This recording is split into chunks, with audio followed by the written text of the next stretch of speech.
Ένα γράμμα από το βιβλίο της Φίλης Χρυσού, ο κώδικας του Θεού, το Ευαγγέλιο του Χριστού, αποκωδικοποίηση Αποκάλυψης Ιωάννη, πρότυπες δυναμικές προσευχές.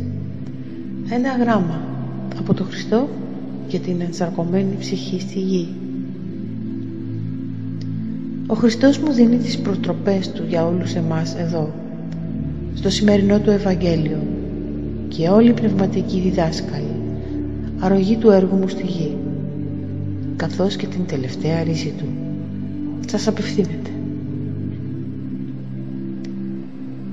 Σας ζητώ για λίγο να αφουγκραστείτε την ψυχή σας. Αλήθεια, νιώθετε αυτή τη στιγμή ασύνδετη από την καρδιά του Θεού και την πνευματική οικογένεια? Μέσα σας γνωρίζετε ότι είστε αγαπημένοι και ευλογημένοι, ακόμη και αν περάσατε ή περνάτε δράματα, γιατί ο πνευματικός εαυτός σας βρίσκεται πάντα ακλόνητος και αυτόν παλεύετε όλη σας τη ζωή να φτάσετε, να αγγίξετε, να εμβαπτιστείτε μέσα Του, για να διοικήσει τη ζωή σας εν σοφία, αγάπη, ευημερία και ελευθερία.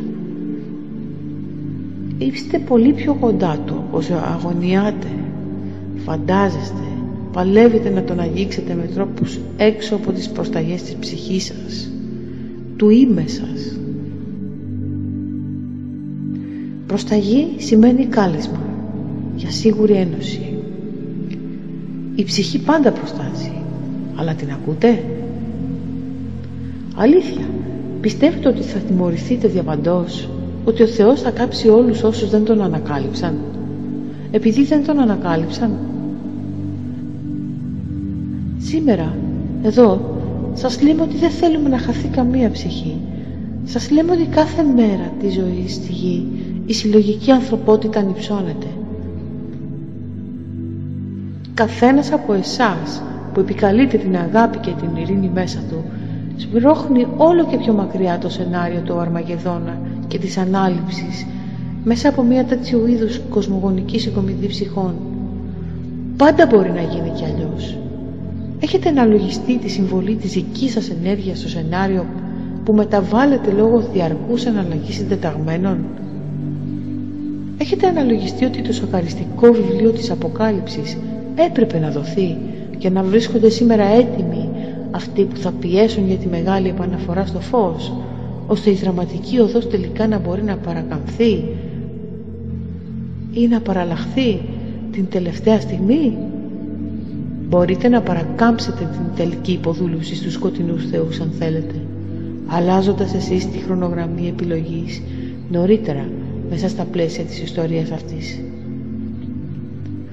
Έχετε διανοηθεί τι μπορεί να συμβεί στο Σατανά μετά το τέλος του τέλους? Δεν δήλωσα ποτέ ότι θα καεί ολοσχερός αυτός και οι ακολουθοί του. Οι παύσεις εργασιών του σκότους είναι δύο. Δεν γνωρίζετε τι θα συμβεί για αυτόν και τους ακολούθους του μετά την ανάληψη όλων των διαστάσεων, μία οκτάβα παραπάνω, όλες φως? Αν ο Θεός τους δώσει μια ευκαιρία, τότε αυτό σημαίνει ότι υπάρχουν πράγματα που δεν γνωρίζετε. Αλλά μέσα σας τρέφεται εμπιστοσύνη απέναντι στη σοφία του ενός δημιουργού.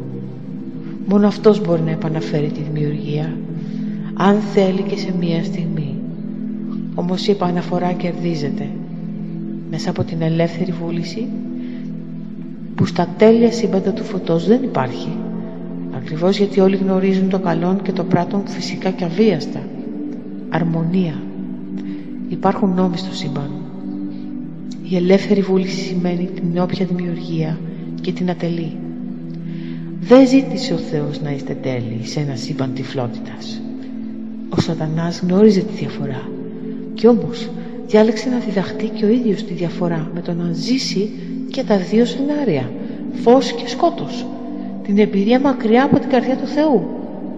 Σας ζητάμε να αλλάξετε το σενάριο, να επιλέξετε τη ζωή που ουρλιάζει μέσα σας. Αυτή η ζωή μπορεί να επανέλθει μόνο δια της εμπιστοσύνης στη Θεία Χάρη, στα πάντα γύρω σας όπου ακόμη ονομάζουν το Θεό, όπως είναι η μητέρα φύση, τα σύμπαντα που κινούνται σε τέλεια αρμονία χωρίς να συγκρούονται μεταξύ τους, και εμπιστοσύνη στη φωνή της καρδιάς σας. Αυτή η αρμονία ζει μέσα σας ακόμη και στην κατάσταση κατακαιρματισμού που βιώνετε. Φτάνει μόνο να ακούσετε τη φωνή της και από το φόβο να περάσετε στην εμπιστοσύνη, από το αίσθημα διάλυσης και αποκοπής της σύνδεσης με όλα όσα υπάρχουν, στο αίσθημα αναζήτησης της ήδη υπάρχουσας ένωσης. Αυτό είναι το επίσημο αληθινό Ευαγγέλιό μου μέσω συνδιακοινωνίας με το κανάλι αυτό, τη Φυλής Χρυσού. Η αυστηρή αγάπη του Θεού σκοπό έχει μόνο να σας οθήσει στην εξέλιξή σας και τηλεοποίηση ως τη θέωση. Μπορείτε να αλλάξετε, να μετουσιώσετε τα πάντα. Ακόμη και αν πλανηθήκατε, επικαλεστείτε με ειλικρινή μετάνοια το όνομά μου και θα σας βοηθήσω. Θα είμαι εκεί. Σας δίνω τη δική μου επίκληση της ανάληψης. Εις το όνομα του Γεννήτωρος των όλων, του όλου φωτός, Λόγου, εις το όνομα του Λόγου Χριστού που θυσιάστηκε στη γη για την απελευθέρωση των ψυχών σε πτώση από την καρδιά του Θεού, εις το όνομα της Θεόδοτης Ελευθέρας Βουλήσεώς μου, εις το όνομα του Λόγου Χριστού, ζητήσατε και θα σας δοθεί. Ζητώ και μου δίνετε η αρρωγή για το ανώτερο καλό μου, από την ιεραρχία του όλου φωτός στην οποία ανήκω και από την οποία γεννήθηκα και θα επιστρέψω. Στη μία δύναμη, στο ένα φως, στο νόμο το ενός υπάγεται η ψυχή μου και ολόκληρη η πανδημιουργία. Επιπροσθέτω ενέργεια ωφελημιστική, αποτείοντάς τη στη Θεία Οικονομία. Ήθε η ψυχή μου, η ενέργειά μου, να προσφέρει σε όλο το σύμπαν σε εκθετικό, φωτεινό βαθμό για το ανώτερο καλό των όλων. Σε αυτή την ενσάρκωση, στις προηγούμενες ή στις επόμενες και όπου βρίσκονται τα μέλη του πολυδιαστασιακού υπερενιαυτού μου, να τελειοποιηθούν όλα και να επανέλθουμε μαζί στην μονάδα μας.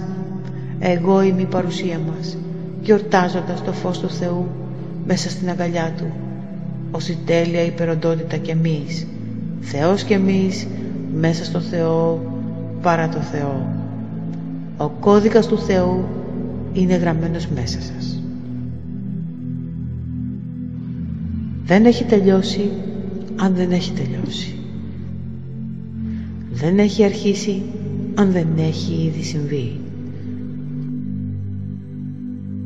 Κοσμικός Χριστός Μιχαήλ, ηλιακός λόγος Σάναντα.